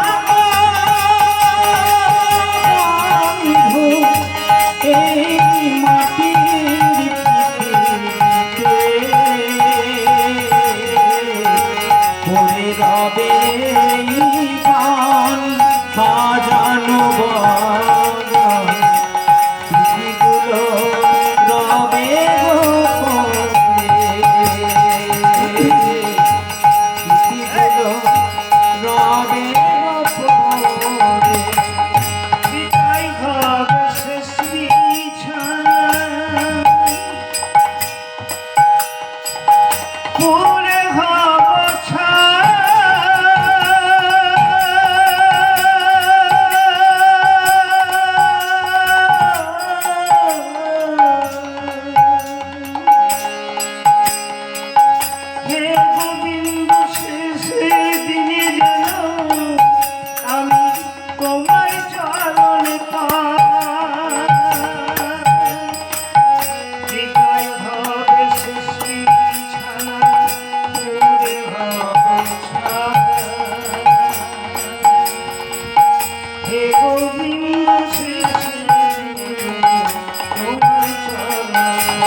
নিতাই গৌর হরি বল। মাগো কিছুই থাকবে না। শেষের দিনে যদি তাকে পেতে চাও, তার নাম যদি আমাদের এই অজর জিউ হাতে একবার আনতে পারো, তাহলে তার ভজনা করতে হবে। আর ভজনা কি করে করতে হবে? আপনাদের সাধু সঙ্গে আসতে হবে। এই সাধু সঙ্গে আসা, ভাগবত সঙ্গে আসরে আসা, এগুলো অভ্যাস করতে হবে। আমি আপনাদের একটা মন্ত্র শিখিয়ে দিতে পারি, যাতে এই জিনিস যদি অভ্যাস করেন তাহলে আসতে পারে। শেষে রাতে প্রতিদিন শোয়ার সময় বলবেন, হে প্রভু, যা কিছু পেয়েছি, যা কিছু দিয়েছ, আমার কিছুই নয়, সকলই তোমার। শেষের দিনে যেন তোমার শ্রীচরণে স্থান দিও। জয় রাধেশ্যাম। ভাগবতের শেষে সবাই মন্দিরে প্রসাদ নিয়ে যাবেন, একটু করে প্রসাদ নিয়ে যাবেন, সবাই চলে যাবেন না। জয় রাধে।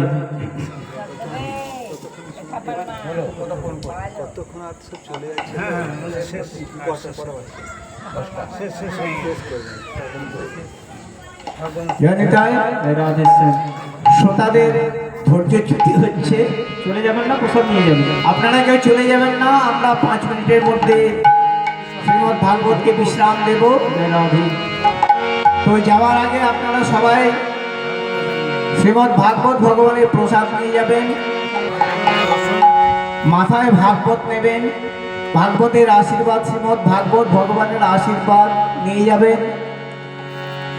কার্ড যদি কারো দরকার হয় আমার কাছে নিয়ে যাবেন। আর যেহেতু দয়াল নিতাইয়ের কথা বললাম, নিতাইয়ের কথা বলা এত তাড়াতাড়ি সম্ভব নয়, তবে নিতাইকে ভজনা করা উচিত। নিতাইকে না ভজলে গৌর পাওয়া যাবে না। হেন নিতাই বিনে ভাই রাধাকৃষ্ণ পাইতে নাই। রাধাকৃষ্ণকে স্বয়ং গৌরাঙ্গ মহাপ্রভু হলেন রাধাকৃষ্ণের মিলিত তনু।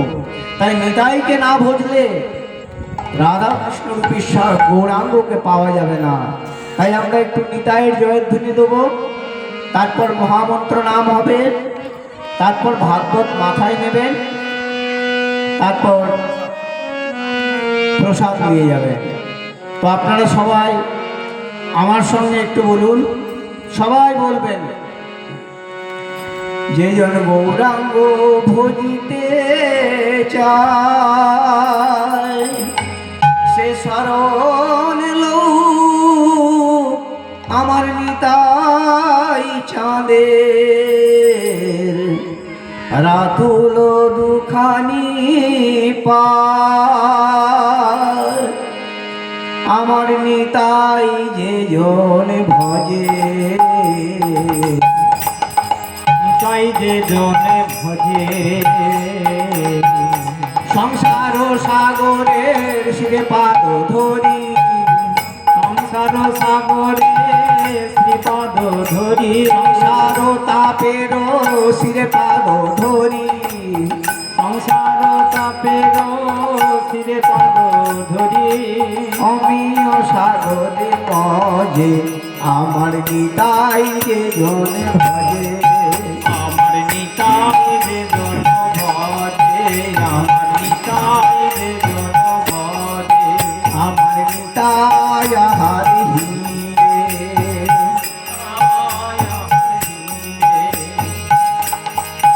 আর নিতাই যাহার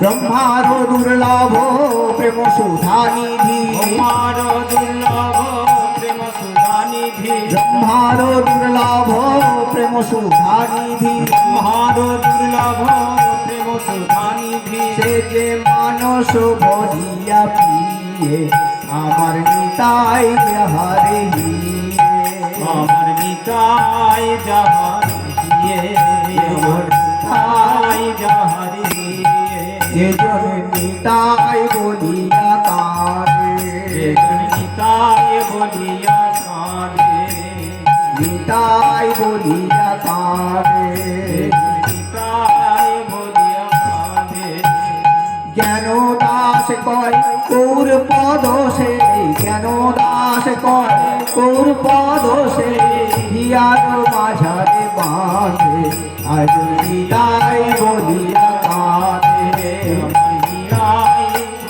কাঁদে বিদায় বলিয়া কাঁদে। আমায় একটু জায়গা দাও মায়ের মন্দিরে বসি। আজ এই মায়ের মন্দিরে মায়েরই একটা যাই হোক ভুল হলে ক্ষমা করুন। আমি অনাহত একজন অনেক দোষেতে দোষী,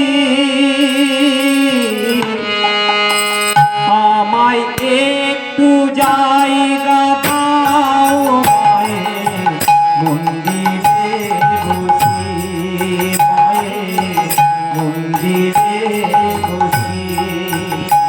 আমি অনাহত একজন, আমি অনাহত একজন, অনাহত একজন অনেক দোষেতে দোষী, আমার একটু জায়গা দাও মায়ের মন্দিরে বসি, মায়ের মন্দিরে বসি।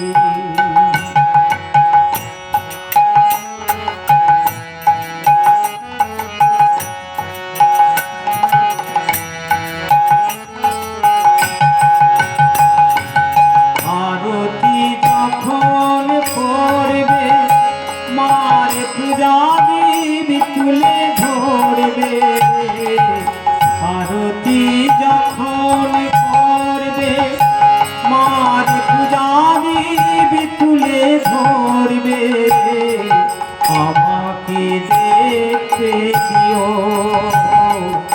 মায়ের একটু হাসি, আমায় একটু জায়গা দাও মায়ের মন্দিরে বসি, মায়ের মন্দিরে বসি। আমি অনাহত একজন অনেক দোষেতে দোষী, আমায় একটু জায়গা দাও মায়ের মন্দিরে বসি, মায়ের মন্দিরে বসি। দেব না হঠাৎ সামনে গিয়ে মায়ের চরণে ছুঁয়ে দেব, দূর থেকে শুধু চোখের জলেতে মার রাঙা পা ধুয়ে দেব। দেব না হঠাৎ সামনে গিয়ে মায়ের চরণে ছুঁয়ে দেব, দূর থেকে শুধু চোখের জলেতে মার রাঙা পা ধুয়ে দেব।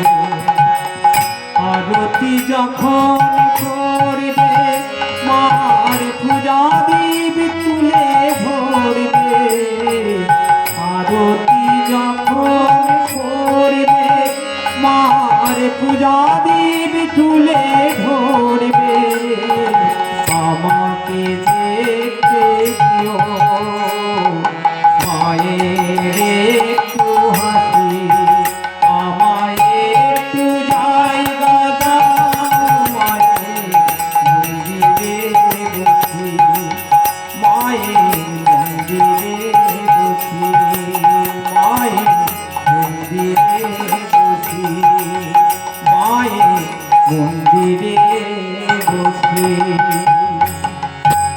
একবার সবাই মিলে শ্রদ্ধা বলে বলুন, জয় মা বিকটাক্ষ কালী কি জয়, জয় মা বিকটাক্ষ কালী কি জয়, জয় মা বিকটাক্ষ কালী কি জয়। এবার সবাই উঠে দাঁড়াবেন, একটু গীতায় গৌরে জয়ধ্বনি দেব, তারপর মহামন্ত্র নাম হবে, আর আপনারা ভাগবত মাথায় নিয়ে শ্রীমদ্ ভাগবত ভগবানের প্রসাদ নিয়ে তারপর যাবেন। তো আপনারা সবাই আমার সঙ্গে বলবেন তো, ঠিক? হ্যাঁ হ্যাঁ বললে হবে না, বলতে হবে। বলুন।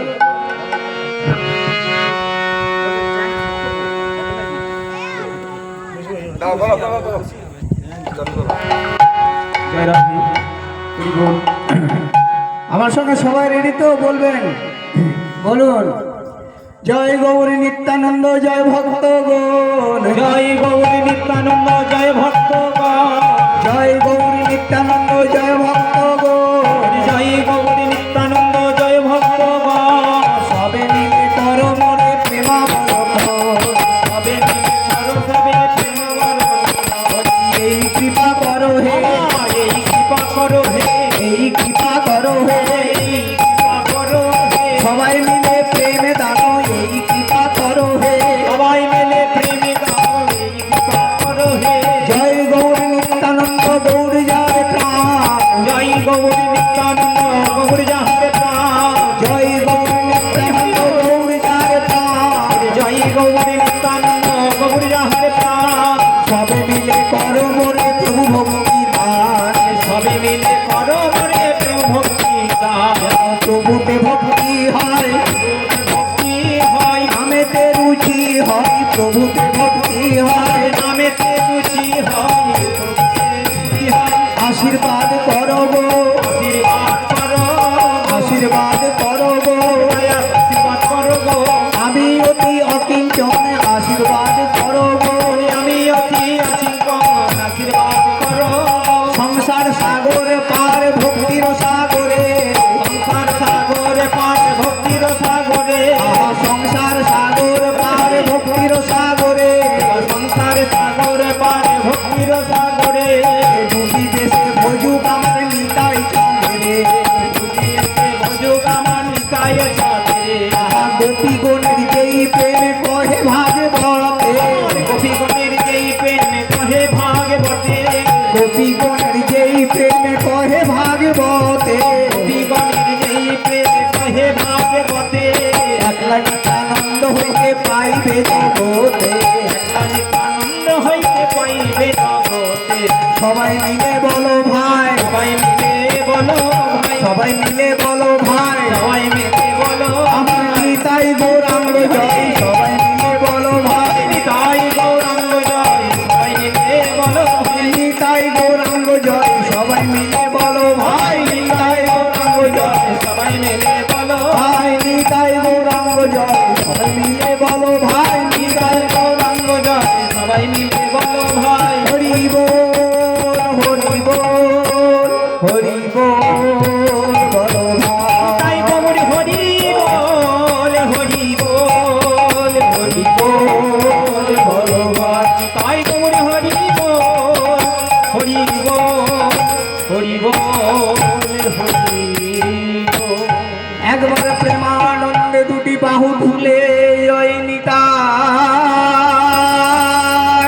গৌর হরি হরি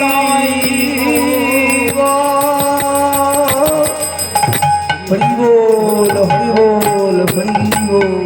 জয় রাধে শ্যাম, জয় রাধে, জয় রাধে, জয় রাধে, জয় রাধে, জয় রাধে, জয় রাধে, জয় রাধে, জয় রাধে, জয় রাধে, জয় রাধে, জয় রাধে, জয় জয় রাধে শ্যাম। জয় রাধে। গুরু ভগবত প্রেমানন্দিনী তাই গৌর হরি হরি বল। নবদ্বীপ ধাম কি, জয় বৃন্দাবন ধাম কি, জয় আজকের আনন্দ কি, জয় তুলসী দেবী কি, জয় খোল করতাল কি, জয় গ্রামস্থ দেব দেবী কি, জয় আপন আপন গোসাই কি, জয় শ্রী গুরু ভগবত প্রেমানন্দে নিতাই জয় গৌর হরি হরি। মা বিকটা লক্ষ্মী কালী মাতা কি, জয় মা বিকটা লক্ষ্মী কালী মাতা কি, জয় বিকটা লক্ষ্মী কালী মাতা কি, জয়। তাই গৌর হরি হরি বল, হরি বল, হরি বল, হরি বল, হরি বল। জয় রাধে শ্যাম, জয় রাধে। আপনারা একে একে এসে ভাগবত মাথায় নেবেন, নিয়ে যাবেন, ভিড় করবেন না, অল্প জায়গা, তারপর প্রসাদ নিয়ে যাবেন। আর হবে না, যা হয়ে গেল। এমনি ভক্তদের পঞ্চতত্ত্ব বলছে তো এটা। গৌরী বল মাকে বল করে দাও, ভাগবত দিয়ে দেবেন মাকে দর্শন করবো। কি ভাগবত সব মাথায় দিকে দাও। তোদেরকে লাস্ট না তোমরা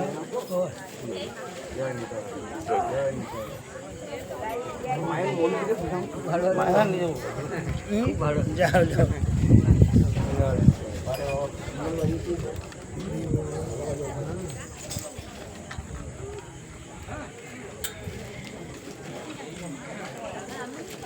ভাগবত মাথায় নিতে হয়, সবাই নিয়ে যান। হ্যাঁ কাটবো। এইদিকে চলে আয়, থাকুন এদিকে চলে, এইদিকে দে।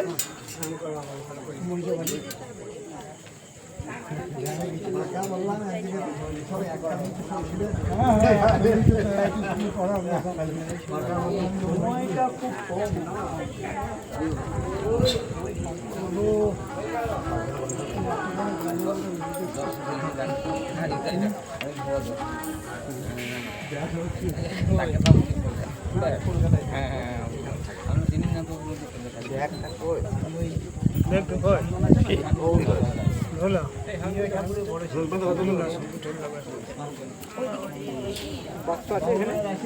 এইদিকে গাড়ি থাকুন, এখানে খাবে, এদিকে থাকুন না, দেখে এদিকে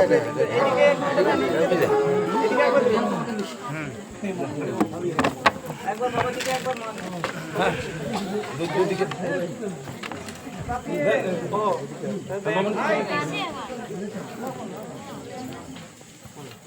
এইদিকে আগে দিয়ে দাও, দিকে যাবো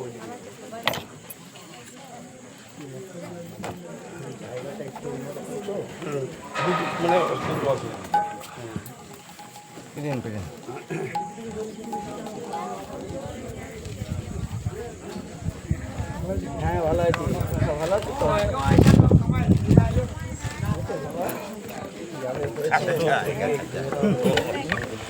করার নাই। ছেলেটি শেষকাল থাকলো না, ছেলেটি শেষকাল থাকলো না, ঘর ছিল ছিল বসে গো। না বাড়ি বাড়ি যে এসে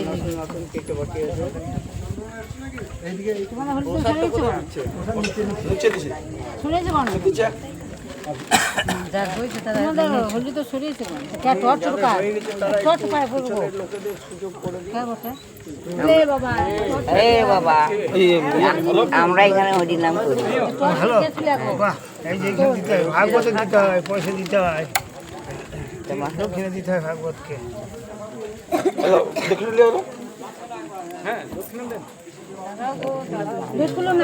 যার হয়েছে না মুখে নেই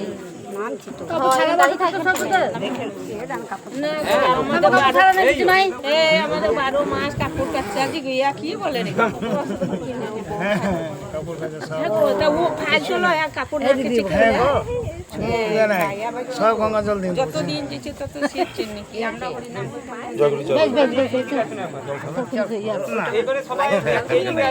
নাকি আগে কাপড় কাচা না খাইলে ওই যে আমাদের হ্যাঁ হ্যাঁ চলে এসো, তুমি চলে এসো। আমাদের 12 মাস বাস তুমি উঠো বাবা এবার। হ্যাঁ গো, বকছে না, মায়ের জায়গাতে বকছে না। এইদিকে দিয়ে দাও গো, এইদিকে দিয়ে দাও। সব ইয়ে করতে পারছি না। টর্চ লাইনিং বর্মা হ্যাঁ টর্চ চাও না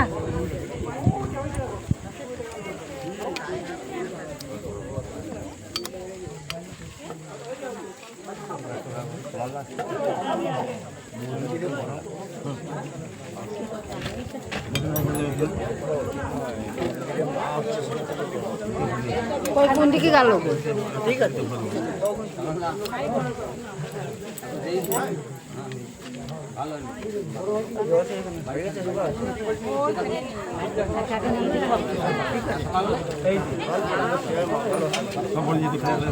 ভালো থাকবেন।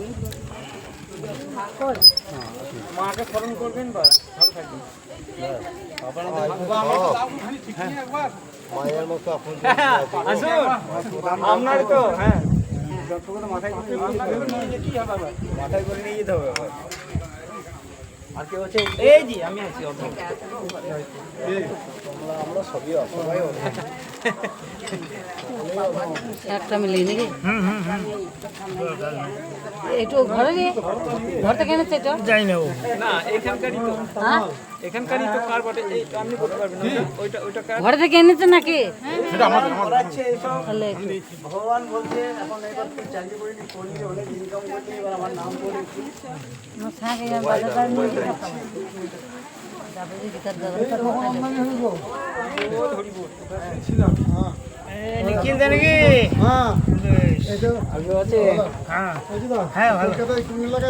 কে নেবেন ভাগবতের মালা?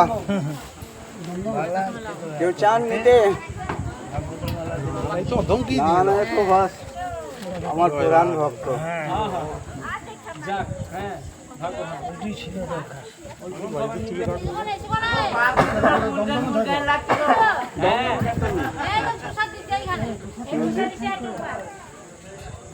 আমি দমদম ক্যান্টনমেন্ট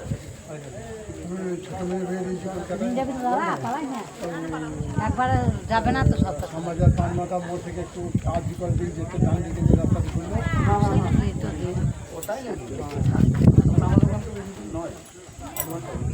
পানমাতা মোড় থেকে আর্জিবাড়ি গেলাম, ওই ডান দিকে যে প্রথম রাস্তাটা খুললো বীরেন্দ্রনাথ মোবাইল তো নিয়ে নাও।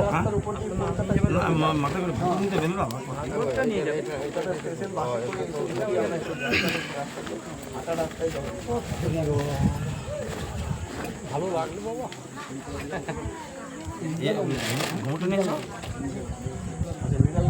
মায়ের কৃপায় যা হয়েছে সেই আর কি, তবে আশা করি ভালোই হবে। সবাই ভালো লেগে। এবার আয় সব জীবন নিয়ে চলে যাবে করে। এসব যেখানে স্কুলে পড়তাম তারপর চাকরি পাওয়ার পরে একবার হয়তো পুজো ছুটে এসছে, তারপরে আমি হয়তো আসতাম, তারপরে আমি আসতাম না। বাহ বাহ বাহ।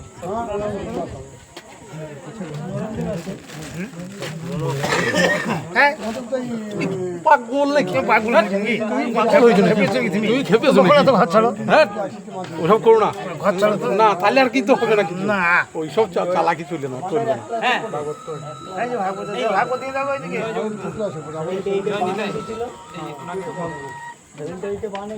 কিশোরদের ব্যাচ ছিল ফার্স্ট ব্যাচ মাধ্যমিকের, ওটা ফার্স্ট ব্যাচ, আমাদের সেকেন্ড ব্যাচ ছিল নতুন সিলেবাসের ফার্স্ট ব্যাচ। আমরা হচ্ছি সেকেন্ড ব্যাচ।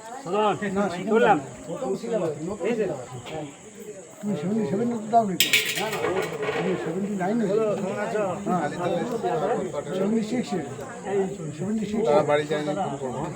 76 মাধ্যমিকে তার আগে মাধ্যমিক ছিল স্কুল ফাইনাল,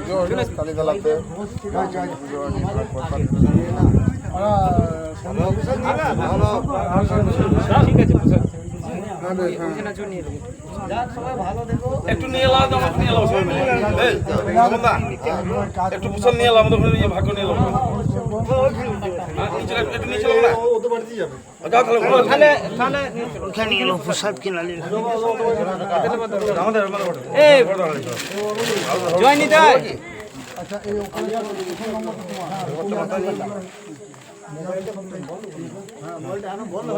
বন্ধ করে নাই কেউ। আমি বললাম একবার, আমি একবার বললাম আচ্ছা এই জিনিস